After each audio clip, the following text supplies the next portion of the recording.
The Divine General Mahoraga and Monster Calamity Garou are two characters that are portrayed to being the pinnacle of adaptation in their respective series. They both quite literally adapted this ability to persistently try to overcome any situation no matter how dire it becomes. Whether it's against the King of all curses or the King of all monsters, they stand their ground through their ability to adjust to new conditions. And in this video, we won't be focusing on their raw physical stats, but instead analyze how proficient each of them is when it comes to adaptation-based abilities. Because even if one character is vastly superior in overall power, that doesn't necessarily mean they're better at using this specific type of ability. So with that being said, between the two, who possesses the strongest and most effective adaptation ability?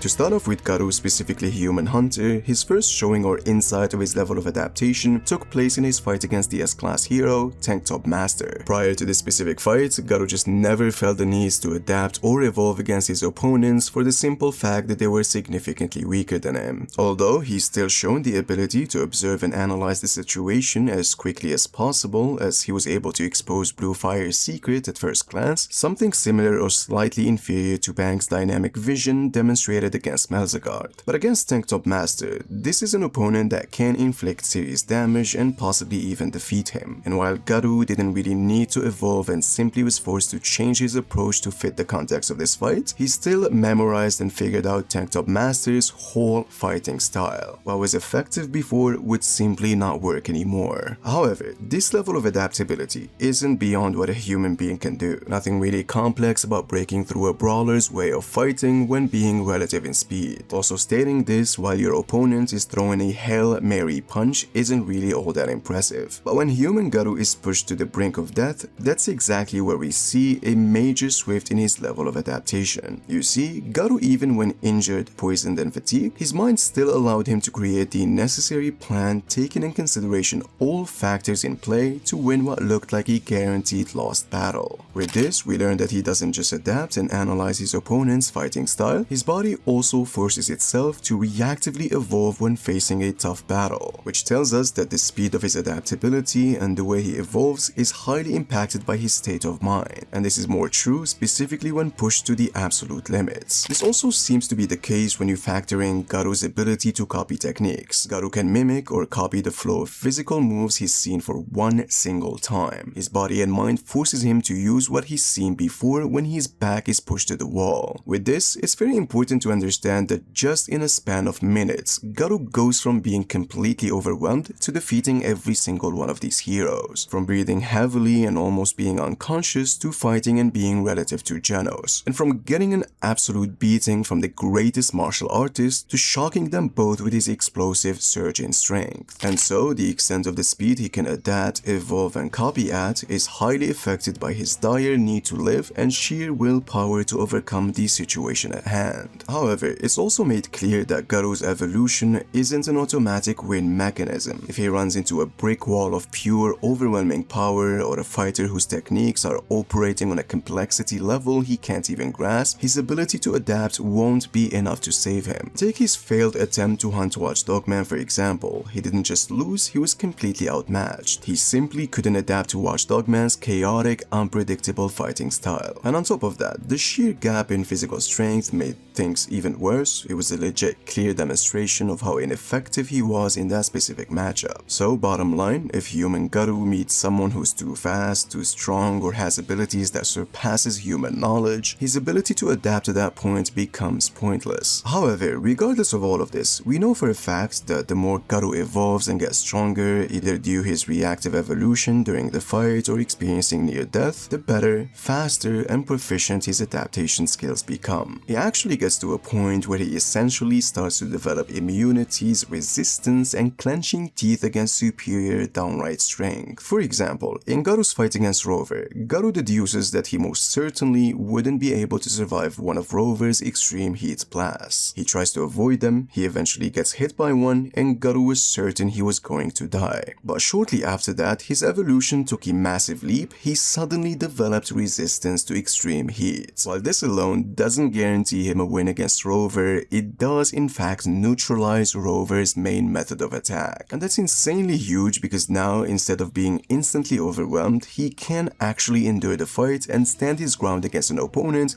who is far stronger than him.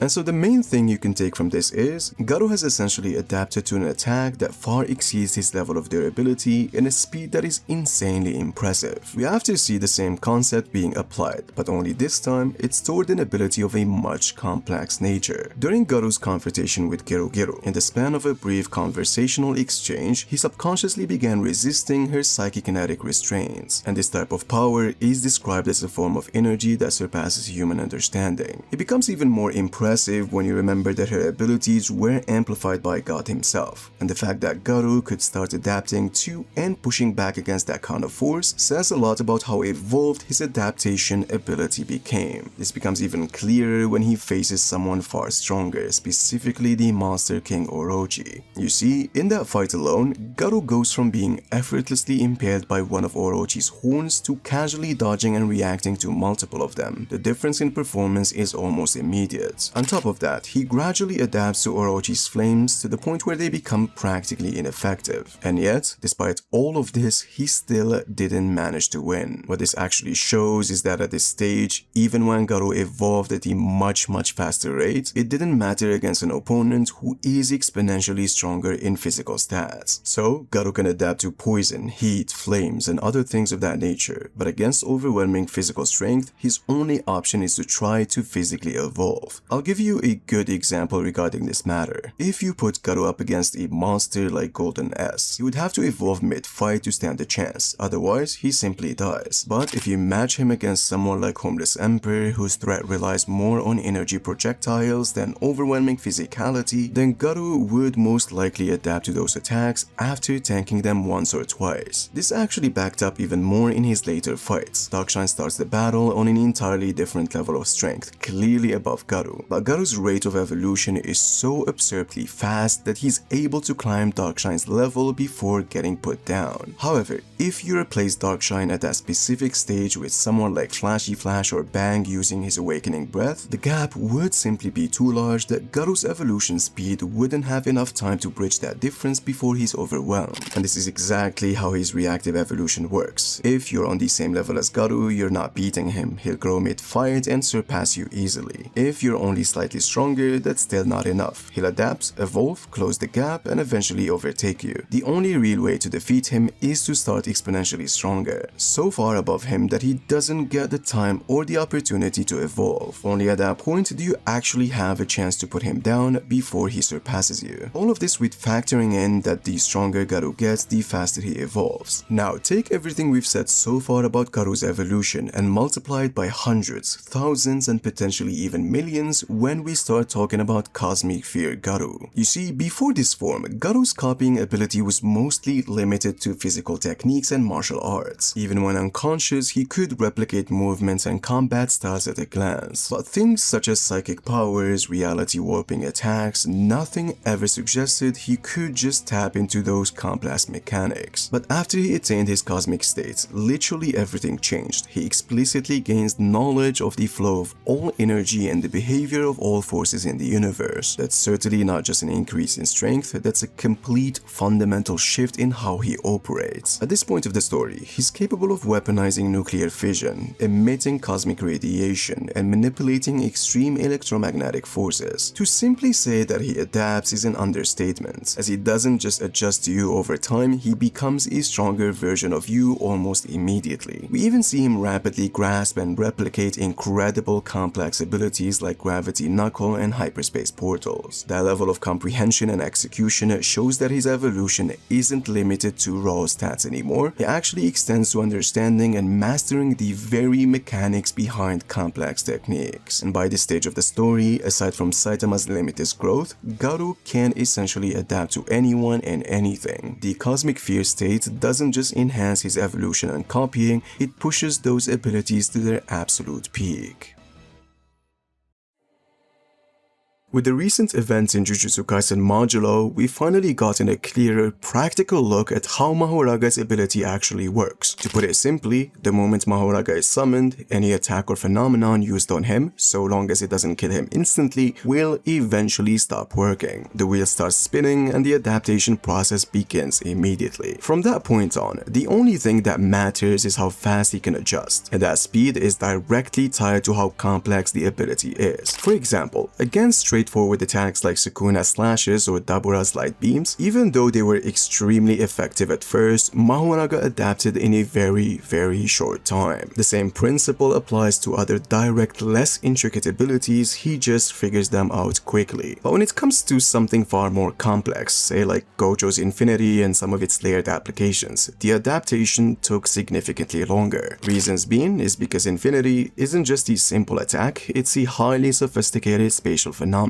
And naturally, that level of complexity requires more time for Mahoraga to fully understand and counter. So in essence, Mahoraga doesn't just tank and ignore abilities, he takes time to analyze and evolve against them. The more complicated the phenomenon, the longer the adjustment period. But that's not even the full extent of how his ability works. You see, during Mahoraga's adaptation process, he doesn't just reach a point where he can ignore a technique and call it a day. As long as the wheel keeps turning, it continues refining the counter, searching for a more effective and intricate way to overcome whatever stands in front of him. We saw this clearly when he found a way to tear through Infinity, not by simply resisting it, but by slashing the space itself. That's a completely different level of adaptation. So Mahoraga isn't just building immunities or resistances, he actively analyzes the phenomenon, discovers the precise method needed to bypass it, and then evolves that solution even further. So in a way, it's not just simple passive defense, it's progressive problem-solving evolution. Now, we learned in Jujutsu Kaisen Modulo that if the fight drags on long enough against any opponent, Mahoraga doesn't just adapt to a single move, he starts to adapt to that said opponent as a whole. And so, he would eventually adjust to their abilities, their patterns, and their entire arsenal. If we reach that point in the story, there's practically no counter left. A fully adapted Mahoraga is for all intents and purposes unstoppable.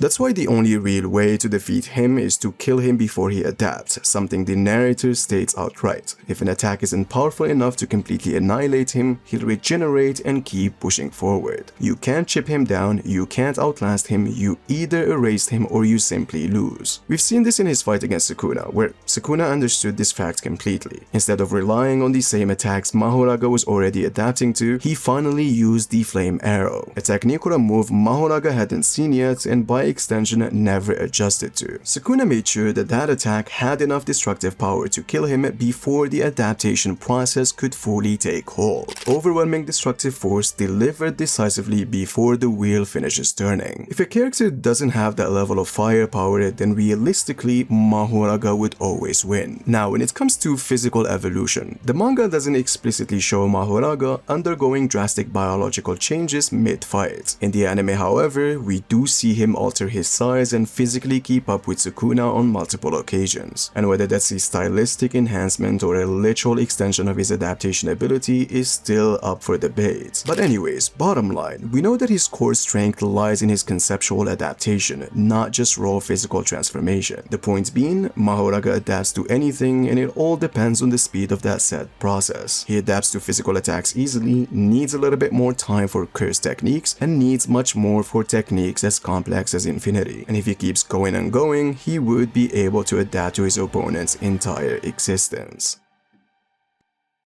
Now, both of these characters possess the same core ability, but the way it functions is completely different for each of them. Mahoraga's adaptability is far more structured. It follows a clear set of rules and steps, functioning almost like a built-in system. Once Mahoraga is exposed to an attack or a technique, the adaptation process begins automatically. His ability doesn't depend on emotions, motivation, or circumstances. It simply activates as soon as he's hit and continues until he adjusts to the threats. Garou's adaptation, on the other hand, is much more volatile volatile and tied to his mental state. His growth is heavily influenced by his willpower and the pressure he's under. When Garou is pushed to the brink, when he's backed against the wall, that's when his adaptability truly shines. But if he isn't under that extreme pressure, you can safely say that the effectiveness of his ability can drop dramatically. So in short, Mahoraga's adaptation is passive and you can even say mechanical, while Garou's is fueled by his fighting spirit. Mahoraga naturally adapts because that's simply what he's made for, and Garou adapts because he refuses to lose. In this particular aspect, Mahoraga has generally the better trigger. However, when it comes to the speed of adaptation, the answer really depends on which version of Garou you're talking about. As I mentioned earlier, the more Garou evolves, the stronger, better, and faster his adaptation becomes. For example, when he fought Royer, Ripper, and Bug God, he did eventually adapt to their fighting styles, but it clearly took time. The fight went on for a while before he fully adjusted. Mahoraga, on the other hand, showed extremely quick adaptation when facing Sukuna and Dabura. He rapidly began adapting to their attacks, which are arguably more complicated than simply figuring fighting styles, even when accounting for several enemies. However, once you start looking at later versions of Garou, especially after this particular scene, the comparison starts changing dramatically. You see, Garou eventually adapts to things far beyond fighting styles. In a very short amount of time, he was able to adjust to psychokinetic restrictions,